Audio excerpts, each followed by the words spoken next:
Hi friends, welcome to Mahathi Sairam channel. నిన్నటి తరువాయి భాగం ఈరోజు చెప్పబోతున్నాను. ఈ శుభకార్యంలో రాజులను ఆహ్వానించడానికి పంపించాడు.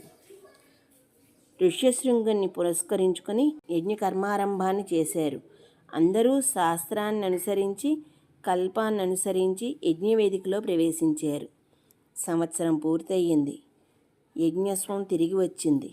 దాన్ని తిరిగి 11 నెలలు రథకార గృహంలో అశ్వత్థవృక్షానికి కట్టి ఉంచాలట. ఆ తరువాత 12వ నెల నాటికి యజ్ఞశాలాది కాలాలను పూర్తి చేసుకుని ఋత్వికులతో కలిసి శాలా ప్రవేశం చేస్తారట. సరిగ్గా ఆ రోజు పాల్గొన అమావాస్య అవుతుంది. అర్థం తెలిసిన కర్మానుష్టమున వేద పండితులతో ఋత్వికులతో దశరథ మహారాజు యజ్ఞం ప్రారంభం చేశాడు. మొదటి 7 రోజులు 3 పూటల వైశ్వదేవయాగం చేశారు. ఆ తరువాత సోమలత సంపాదనం చేశారు. ఆ తరువాత 12 రోజులకు తక్కువ కాకుండా ఉపాసనాధినిష్ఠి చేశారు. ఆ విధంగా ఉపాసనాధినిష్ఠి అయిన తరువాత ప్రాతకాల మధ్యాహ్నకాల సాయంకాలాదులలో సవనాలు చేశారు. వీటికి ముందు భూమికి 4 దిక్కుల నుండి సర్వప్రదేశాల నుండి ఇలా అనేక విధాల జలాలను తెప్పించారు.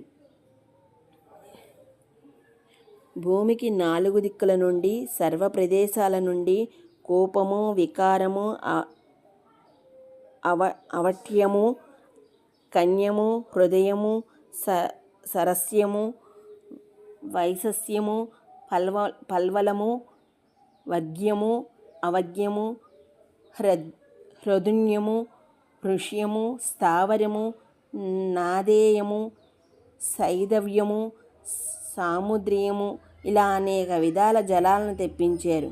అలాగే ఈ ఉదకాలన్నీ అపవహంతి, పరివహంతి, సమవహంతి, శీఘ్రం, శీదం, ఉగ్రం, భీమం, అర్భు, నభ, మహా అనే స్థితులలో విభాగించి సంపాదిస్తారు. ఈ రోజుకి ఇక్కడితో ఆపుతున్నాను. మిగతాది రేపు చెప్తాను. అంతవరకు ధన్యవాదాలు.